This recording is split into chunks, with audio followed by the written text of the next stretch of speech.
remember the moment when you realized the world had changed. Let me tell you a short story that has nothing and everything to do with the future of our world and the part that you play in it. In 1970, the United States had to confront an enormous problem. People worked a lot to compete in the industrial economy, but we were running out of resources.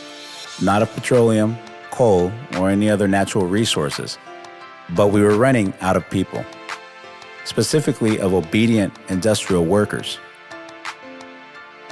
What was the solution to the economic problem? It was a type of experiment. No one had tried it before until someone came up with public schools. Unfortunately, the initial purpose of the public school system of the United States was not inspired in children, general intellectuals, and it wasn't created for dreamers or the people who color outside the lines, break the rules, or challenge the status quo.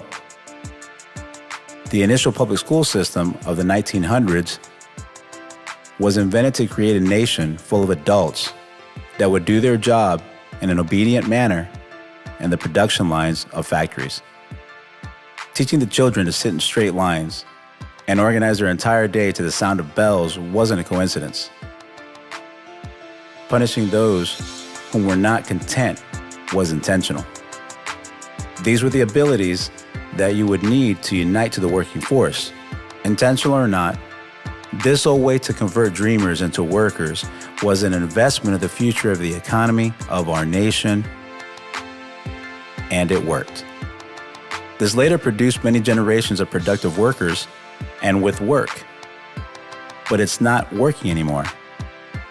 Why? Our economy has changed. We don't live in an industrialized economy anymore. We live in a connected economy.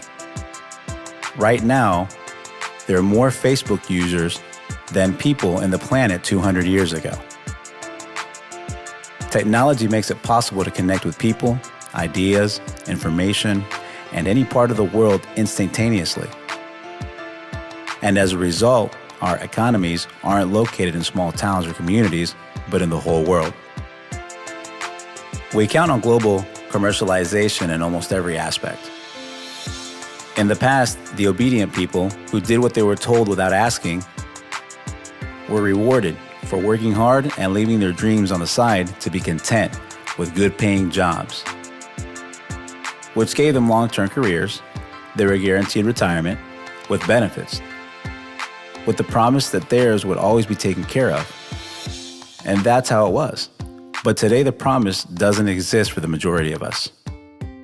As a matter of fact, even if you have an administrative position, the majority of people who have these positions still work in a factory. Instead of using a sewing machine or welding an artifact, today they push pencils, they write on keyboards, or do paperwork.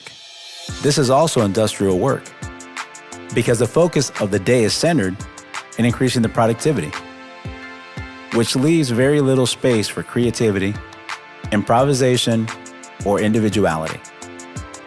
The masses of the working force still do exactly what they're told, but what they receive isn't what they deserve.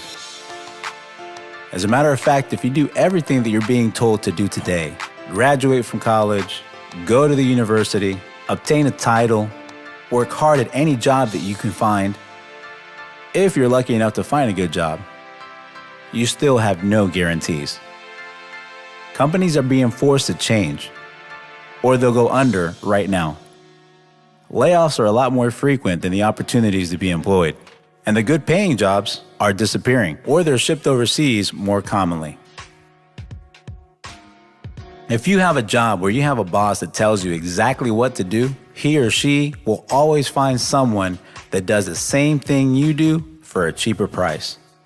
Did you know that currently the average work period in one job is 4.5 years in comparison to the 60s when the average was 40 years in one job? The connected economy benefits people who think differently. It brings an advantage to those people who see things differently, that aren't content. People who have ideas that just others don't have. People who want to work hard, but know that the old-fashioned way of doing things just doesn't work anymore. The connected economy benefits you not for being part of the chain, but for achieving higher goals in life. The connected economy benefits people who connect. Whether it's that you're connecting a person with another person, a business with another business, a business with a product with a person, those who learn how to connect themselves are going to survive and understand the process of survival in the new connected economy. That's how the world has changed. It's not going to change. It already changed. Today, things are different, and they're never going to go back to being the way they used to be. Look at Facebook. What's its product? You. Your ideas, your network, your information, they all have a value. Does Facebook pay you for all the information that you're spreading to your people? No. But regardless, we keep on using it because we have an innate sensation or feeling of wanting to connect with others. As a matter of fact, neuroscientists have proved that we are made to connect with each other. Some of us know how to take advantage of this ability, which is innate in our current economy, but most of us do not. And because they don't know how to do it, the vast majority of them are paralyzed because of their fears, resisting to change, even though there's clear indication that they need to change. In 1917, a group of people changed the way that humans make their living. Today, the world is confronting another big problem. We're confronting our own lack of supply, but not of workers or workers in the field or consumers, because the world has a variety of those. What we're lacking is a group of dreamers and connectors. This presentation was made specifically to look for people who want to connect and be connectors to those that are around us, to those who have realized that we're close to changing our economy, ready to benefit from the connected economy, and those who are looking for the best way to do it. The internet and our technology is changing quickly the way that we connect with our things, and also is changing the way that we make money. It's not late to accept the change and find the way to become relevant and make money in our new world. And that's why we've invited you. We've created something that pays you for connecting with us. It pays you for showing people a new cause, a product, or an idea. And we've made it a system. And the system was made for you to do it from any location, with whomever you want, at any moment. Do you still remember the moment when you realized the world had changed? What about the moment that you realized that you could change together with it? Are you ready for the details?